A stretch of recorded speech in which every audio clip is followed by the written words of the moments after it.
think that the basic thing most startups or every startup need to understand when it comes to building their business is that if you don't tell your story, another will, and if you don't take cognizance of how important the consumer that you're selling to as a startup is, you would likely not have a business in 5 years. And coming from this understanding, startups need to start telling their stories from the get-go. Startup needs to start understanding their consumers, developing their product for their consumers from the get-go, from the day they open shop, from the day they start operations, from the day they start their business. They need to incorporate or involve these two things into them from the ground up. And this is something that a lot of startups miss.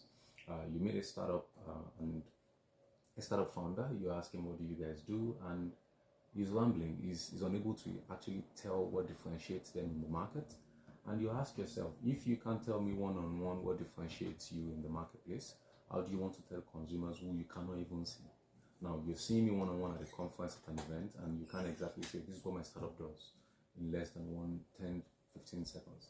And while I understand a lot of startup founders where they say things like, oh, you know what, right now what I want to invest in is fundraising. Or even for fundraising, you have to tell your stories. I've met investors, VC capitals, venture capitalists who tell me that, oh, you know what, before we even invested in this startup, we find startups on social media, we find them online, we check out their digital footprint, what are they doing, how are they presented online, on the internet, amongst other things, before we decide to even invest on them. What are customers even saying about them? And you hear things like this, and you know that, and it boils down to the same two key things. You need to tell your story properly. If you don't tell it, another person will tell that story for you. And honestly, trust me, you would not like it.